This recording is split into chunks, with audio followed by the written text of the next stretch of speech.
He's a licensed psychologist and a board-certified analyst, doctoral level, BCBA-D, and has more than 35 years' experience working with children with developmental disabilities. I'd like to read the rest of the bio for you, but I don't want to cut into his time, so at this point, I'm going to introduce Dr. James Partington.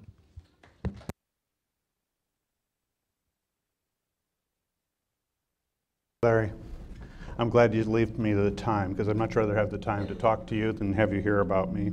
Oops.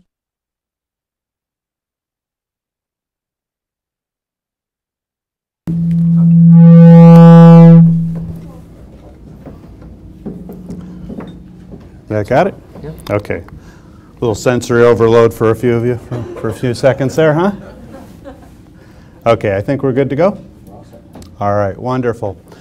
Well, it's hard to know where to start other than to say that I've been doing this a long time. I started working with children in 1972, children with disabilities, including children with autism. I've taught at several universities, I've worked with school systems, I've worked in private family homes, teaching people how to work with children with autism, and I will be the first to say that I don't have all the answers. And I'll tell you that anybody who comes to you and says they have all the answers for how to work with a child with an autism spectrum disorder, you should probably turn and run, okay? Because there's nobody possible who knows all of the things we need to know about how to help these children. However, what I am going to do today is talk with you about some very critical features about intervention services for children that really need to be considered to try to help the children using technology that we've known about for a number of years and some technology that's still rather new. The most important part for me in terms of working with children with a developmental delay like autism or autism spectrum disorder or Asperger's syndrome is to start by taking a look at our focus on things. When you start to look at what that word is, autism spectrum disorder, well, basically all of you are pretty well familiar with it, but the main point I'm trying to point out here to you today is not teach you the definition of the DSM-3. We don't need to worry about that. What we need to worry about is the issues of what resulted in this label being placed. And one was clearly the fact that we have an individual with some language delays. And I know there's differences between autism and Asperger's syndrome. They may have more language skills with the Asperger's syndrome than with the autism type of diagnosis.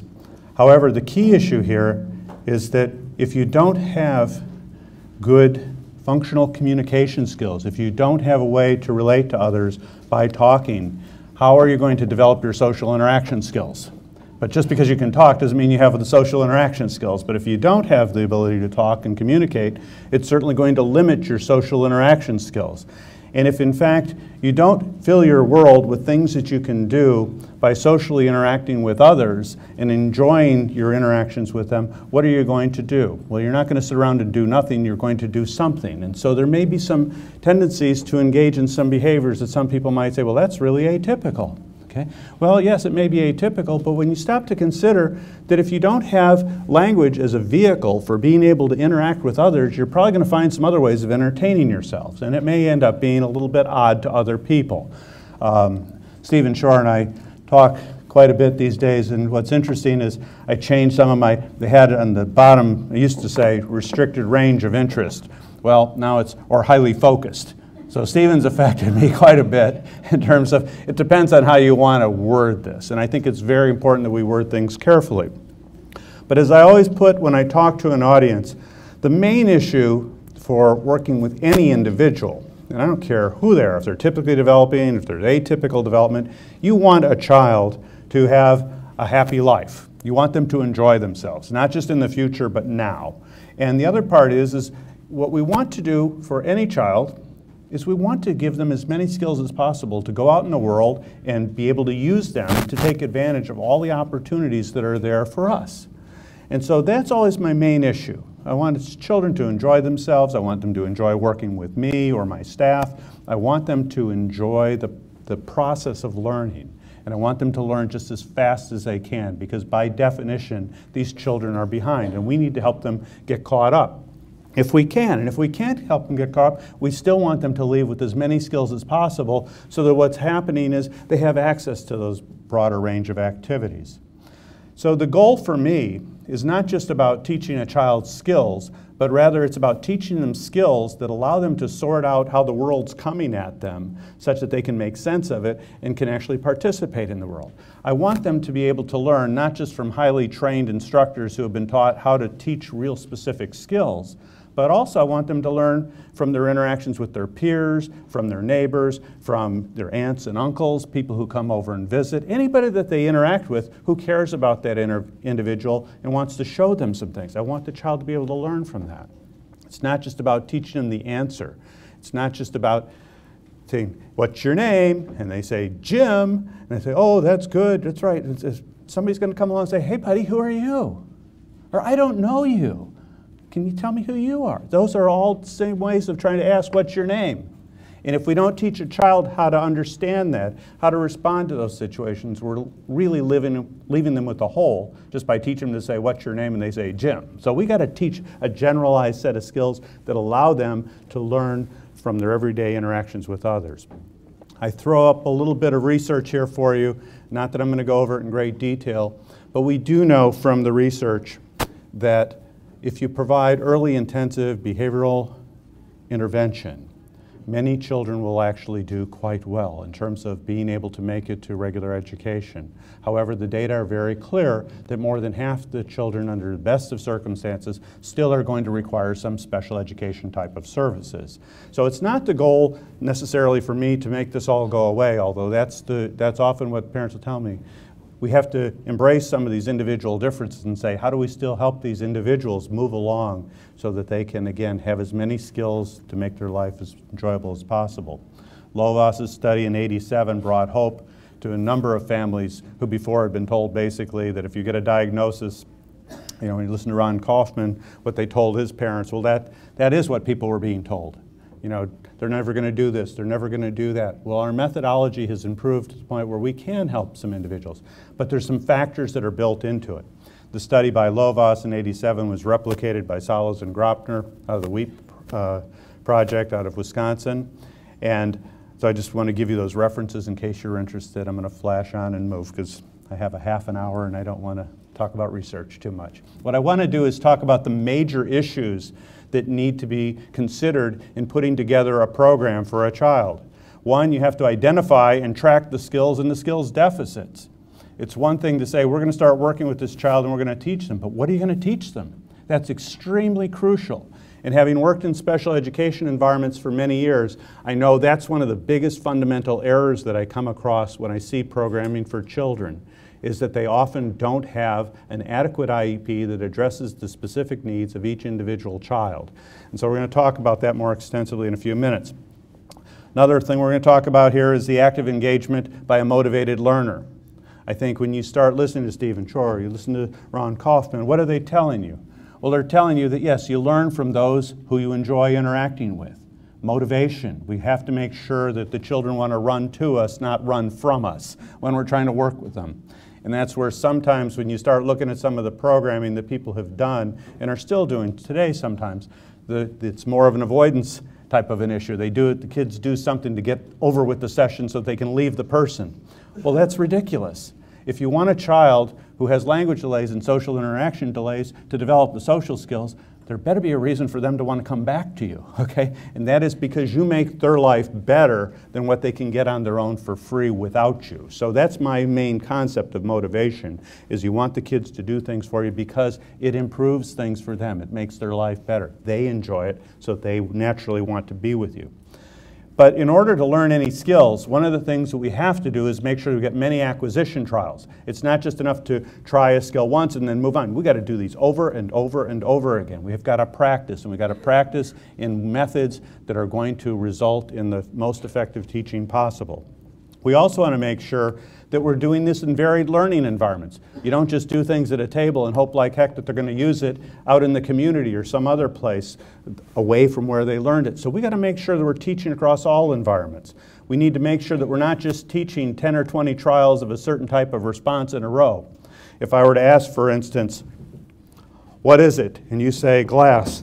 And I say, what is it? And you say pen. And then I switch and I say, what color is it? And you say tie.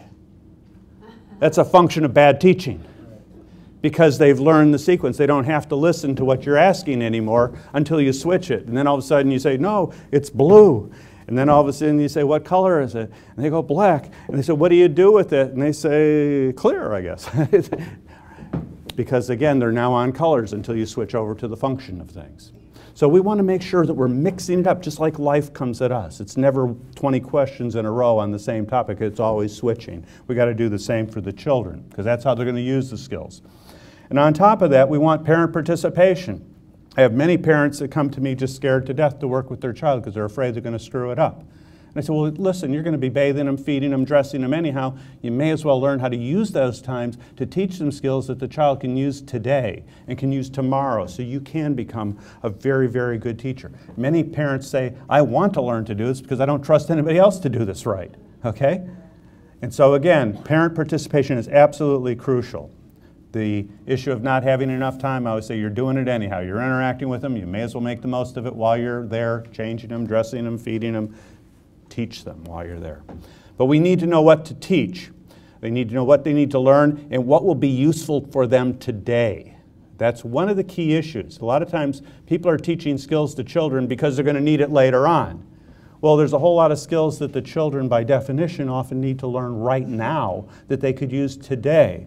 So rather than teach them for tomorrow, let's teach them what they can use today. Because rather than having to try to go around using organically grown raisins, which is a politically correct thing for what they used to call M&Ms, right? Is we don't want to have to do that. What do we want to do? We want them to become trapped by the natural interactions, the reinforcers that come from using the skills, not from some type of other reinforcers that we have to kind of supply. We may need to use something to motivate them to get them going, but we certainly want them to be doing the skill because it works for them in their daily life. And we need to track the skills. And I've developed this assessment called the ABLES-R, the Assessment of Basic Language and Learning Skills. Many of you have been stopping by my booth and seeing some and talking with me about it, and I can show you the normative data in a little more detail.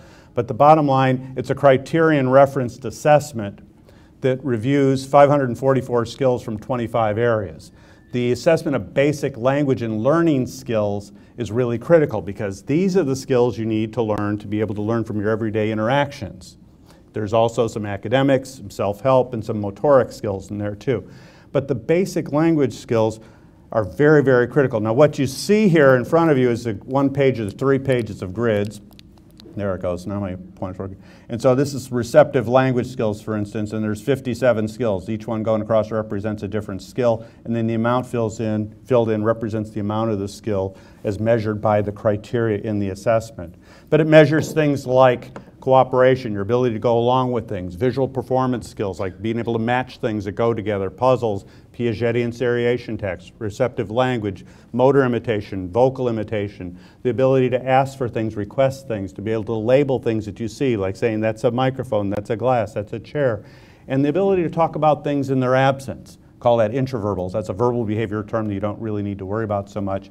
Just know that it's talking about things in their absence. What did you do today? Who did you go lunch with? What did you have for lunch? What happened out on the playground today? The things that parents want their children to be able to come home and give meaningful answers to when they ask, what did you do at school today? Not just, I played with Michael. Well, Michael wasn't there today, but you don't know that, okay? But he learned that if he says he played with Michael, everything's okay, and you'll let him go on and play with his iPad or something. So it has to be, how do we teach them to actually talk about their experiences? Well, we start with the ABLES. We go through a lot of different issues. This is a sample item. This is labeling objects, common 3D items. So if you ask a child, what is it? Can they label things like shoes and cups and shirts and dogs and pants and so forth? If they could label at least 5 things, they get a score of 1. If they could label 10, they get a score of 2. If they could label at least 50, they get a score of 3. If they could label 100, including novel examples, they'd get all the way across a score of 4.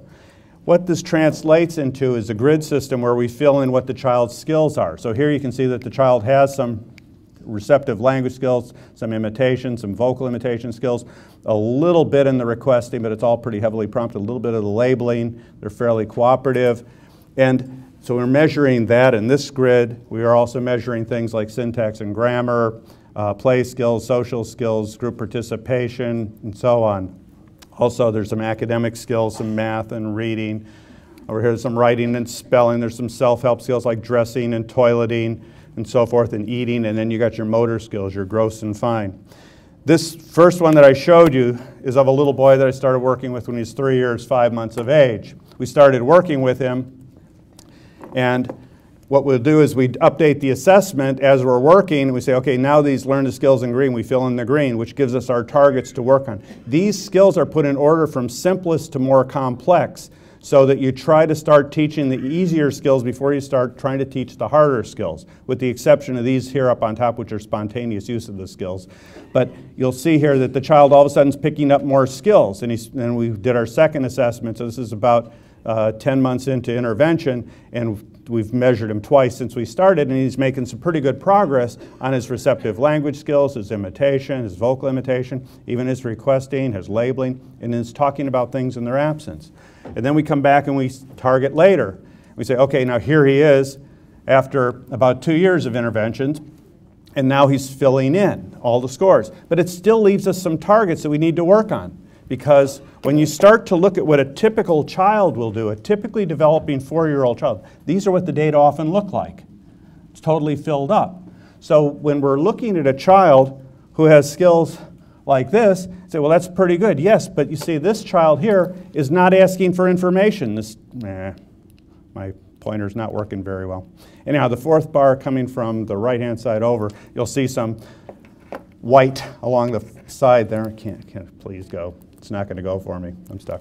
Anyhow, it says he's not able to ask for information outside of a training situation. He can't ask who, when, how, or so forth, where this is something that a typical 4-year-old child is already doing before they get to kindergarten. Their social skills are very, very good. They're even learning some basic academics. Their motor skills, their self-help skills are good. That's a typical 4-year-old child. This is a chart for a typical 27-month-old child.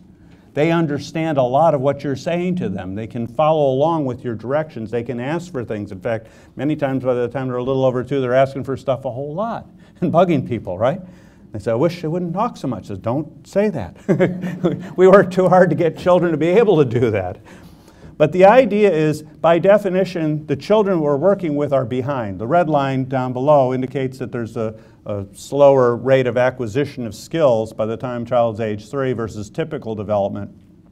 And if we don't do anything to change the course of skill acquisition, the rate, they're going to get further and further behind. So what we're trying to do by early intervention, or even intervention later, doesn't matter when you start, is to try to see if we can get this rate of acquisition of skills going up as quickly as possible. The problem is that, like at age 3, people will often try to work for skills that a child should have by the age of 4. But no, it can't be. What? You have 10 minutes. I'm watching. Oh, you're watching. Okay, we'll go. Okay, great. Okay, but we need to teach the skills they need right now. So what we got to do then is we got to go in, and I'm just going to quickly go through here, and we target what they can and can't do.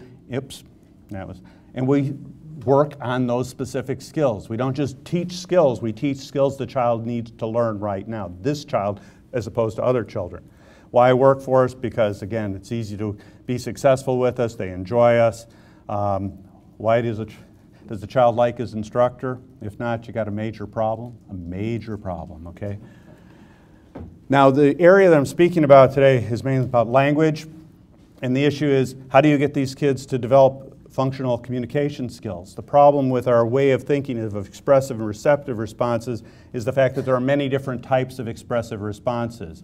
There are abilities to ask for things, to label things, to be able to repeat the words that others are saying, and then the ability to talk about things in their absence. So what I've done here is I've tried to show you, my pointer is there it goes. You can ask for things, and this is where we'll often teach the children start asking for things, or we call it mand training, requesting, because this shows them when they want something, they can use some words to get something they want. That's very, very powerful. We also want them to be able to label things they see. We want them to repeat words. We want them to answer questions about, like, things you can read, a book perhaps. But you'll notice that the only one of these types of 4 responses, these are all different skills. It's the same word, but it's different skills, and all these skills have to be taught. The only one that gets them the specific item that they're asking for is the requesting or the mand. The rest of them are maintained by social reinforcement. But if a child were to look out the window and see something like that, it's raining out there, okay, and they go, rain. And then all of a sudden somebody comes up to them and say, you're right, it's raining. Social reinforcement, a little bit of praise, right? Then what happens? They say, well, what do we wear when it rains? What do we use to hold over our head to keep when it rains? What happens to our clothes when we go out in the rain? All of a sudden now the kid who noticed the rain, and you're supposed to be praising them and reinforcing them for spontaneously labeling something, now realizes next time they notice something about their environment, they should just be quiet, because you're going to come right over and turn it into a work session, okay? So we really have to think about the functions of what happens when we interact with children. Okay. Now, okay, pretty fast here. This is me working with a little girl. And I'm teaching her to use some sign language. I'm going to talk over it for a little bit. She's not learned to be able to ask for things when she's hungry. So I found she had had some pizza her dad was preparing. And now what I'm going to do is teach her to do this, to give her some pizza from me.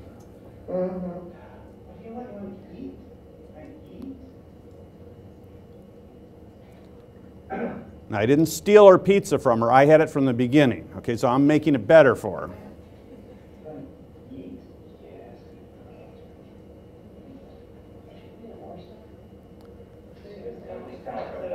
And what I'm doing is giving her a small amount, so she has to keep doing this over and over again until she can start to let me know when she's hungry, she wants something to eat. We practice. And I'm using my prompts and fading my prompts as fast as I can.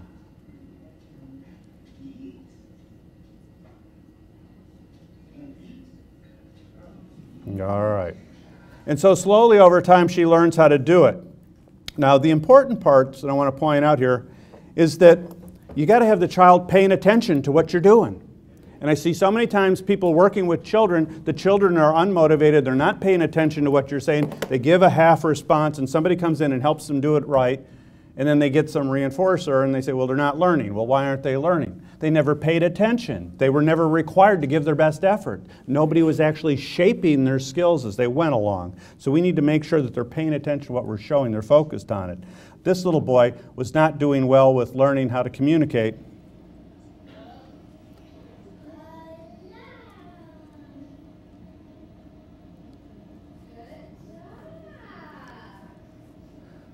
And by doing so, what we end up getting is we're able to actually get him to start learning the signs for open so he can get access to things that he wants. He didn't learn to control his vocal musculature, but we couldn't even teach him to do any imitation skills until we really had him focused. But now we've got him motivated because he likes to smell these things, and here he is in a different environment now. He wants to smell these little tubes that my staff put some nice little scents in. And here he goes. So now all of a sudden here we got a little boy that can do that. I'm going to skip through a couple of these here because they're probably the most important things I want to show you, and I got a few minutes there. 5. What words are you going to teach a child? They don't have many words. Well, I have people coming in trying to teach kids giraffe and zebra. And I go, well, that's great. Why are you teaching giraffe and zebra? Well, because they need to learn some animals. Well, great. Do they know their backpack? Do they know a chair? You tell them to go line up at the door. Do they know what the door is? You tell them to sit at the table by the window. Do they know what the table is? Do they know what the window is? Can they identify their own backpack? Can they label shoes? Can they ask for those things? If not, why are we working about giraffes and zebras? You know, unless they really have a liking for giraffes and zebras, or they've got a zoo in their backyard with a giraffe and zebra sticking their head over the fence, it's probably not very functional for them. It's probably not going to be used today.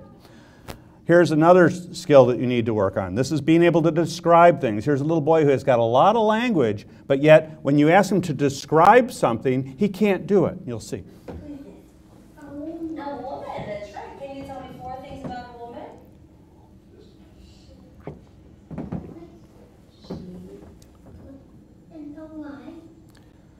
She put what?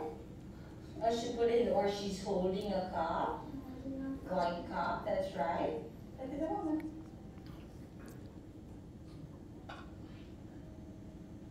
Talk about the woman. So you said she's holding a white cup, and then?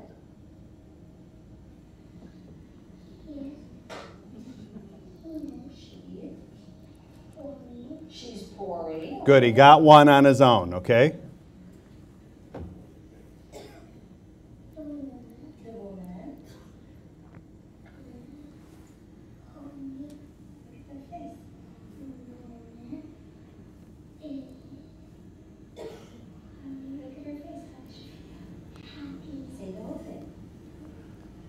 You got it. When asked, you know, how does she feel? Happy. Okay, what's she wearing? Purple shirt. He could answer those questions, but he couldn't tell you without having somebody ask specific questions. That's not good enough. Hi. Now this, Five little monkeys jumping on the one dog and bumped his. Mama called the doctor and the doctor said,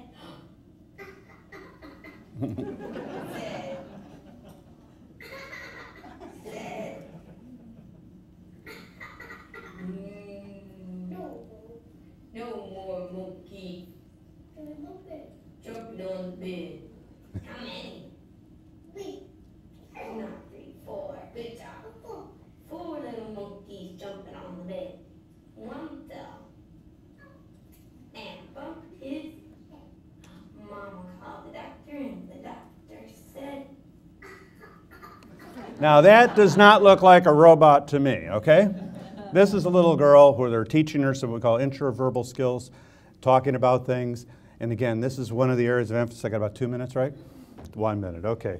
Well, what we need to do is get kids to talk about what they're going to do before they do them. When we're taking kids out who have some language skills, talk about what you're going to see in the park, what's going to be there. When you're there, you want to get them to talk about what they're doing while they're there, so when you get back, you can get them to go over and talk about what they did. How do kids learn to talk about what their experiences? You have to get them talking. You don't talk to them, you get them to talk to you. And I'm going to have to skip through a bunch here. I want to get to these critical points. Prioritized objectives. You need a good assessment to figure out what skills they have and don't have. You focus on the basic skills that are going to allow them to learn. When you start working on academics and those kind of things, although it may seem great, if they don't have the language to support it later on, you're going to run into problems with reading comprehension and all kinds of other issues. So it's really important that we get the language to at least that of a kindergarten age level child before we start expanding out into all these different areas. But we got to work on social interaction, we got to get them paying attention to us, it's joint attention, and we need to make sure that whatever we pick for them to work on is going to be useful for them today. Teach the language skills that are going to help them. And again, last but not least, where should teaching occur? Teaching needs to occur everywhere.